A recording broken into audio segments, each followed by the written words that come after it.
still on the 72 Charger.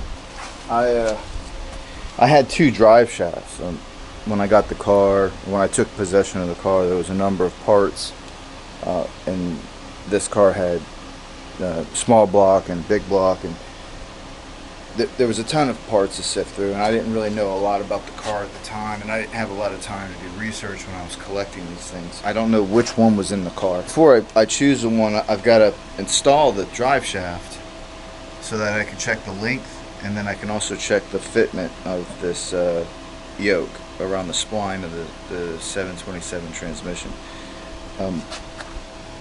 There's some subtle differences between the two, but they're about the same length. This here is kind of a balance, like something the manufacturer did to kind of ease the process of balancing them. More preferred way would be use these weights is to spin them and then balance them accordingly. So, but before I install these, this is what this one looked like. So I used emery cloth. Here's the old stuff. Here's the new stuff. And I just went over the yoke until it was polished, and then I put transmission fluid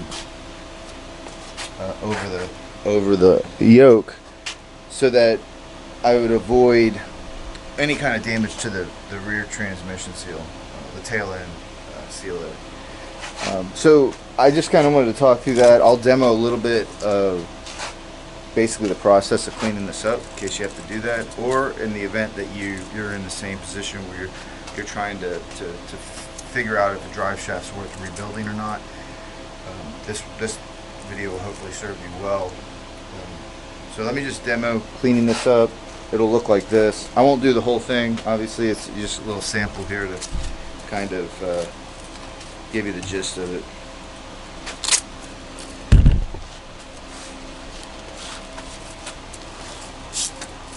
I don't know if it's in view. I braced this down with some clamps, some wood clamps, to just kind of prevent it from moving.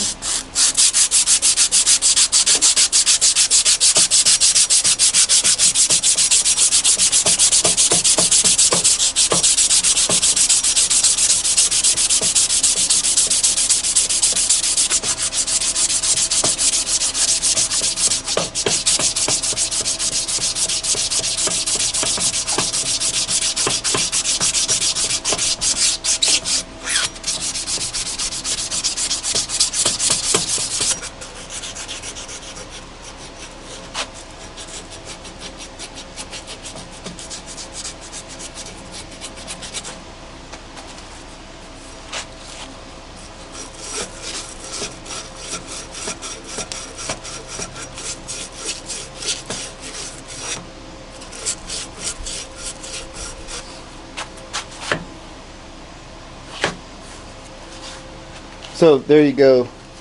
I would just, this is good enough. It's smooth, there's no burrs, there's nothing abrasive to kind of snag on that seal and do any types of damage onto it. I'll rotate this now and I'll do the other side, and then there'll be some small remnants on each side. I'll rotate it again and get those out. The inside, also try to do what I can on cleaning up the inside. And then I'll take a compressor and blow it out. After you put your transmission fluid on there, give it some lubrication there.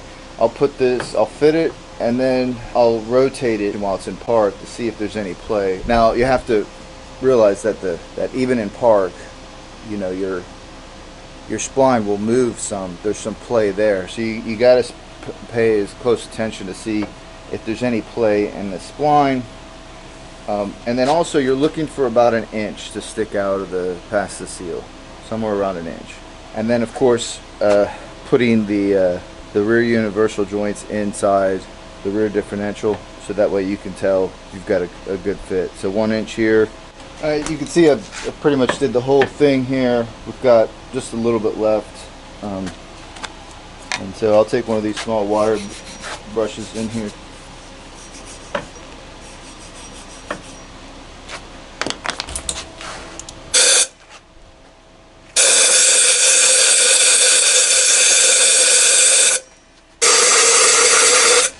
I'll wipe it all down with mineral spirits first, and then let it dry, and then apply the small thin layer of transmission fluid. And then I'm gonna I've already tested this one. This fits pretty good. I'm just gonna test this one out because this was like an inch, 0.25, it's like an inch and a quarter, a little over an inch and a quarter of yoke sticking out. I'll see if this one fits better, and then also if the spline grooves, if there's any difference in there. But it might be a tough call. I think I'll go with this one because this is kind of an older balancing. There's no extra strength in this one. I'll let you know how the end product comes out. Okay, so here's the final product here. Let's see, I got new universals. They said it was slightly bent. They straightened it, and then they rebalanced it. New weights. This is at Randy's Drive Shaft in Houston. Drive Shaft Repair in Houston. They painted it black. New universals here. This one we didn't use. I think because it just had a little bit of room here in the yoke. And what they were saying is, as your axle moves up and down, it could come in closer, caught damaging the seal of the back of the transmission. So with this one, which had about an inch and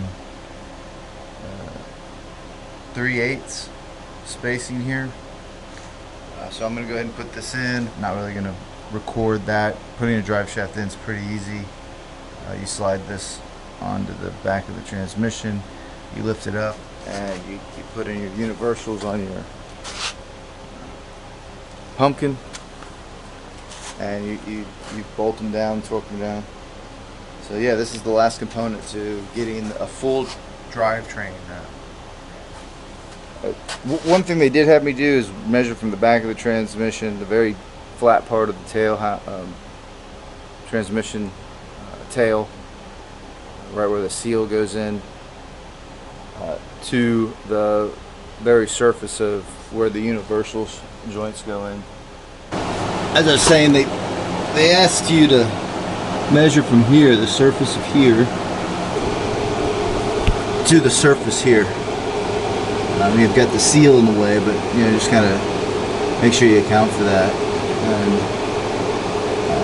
that'll give it what they need. The objective here is to make sure you have enough yoke where while the car is bouncing, it can slide in and out of the tail end of your transmission, or to not have enough length to catch on all the spline. And get that measurement for them, so you just make sure that they're kind of on par. But yeah, I'm not sure if they do good work. I think they got good reviews, so we'll see here, but it came out all right. Balance is straightened.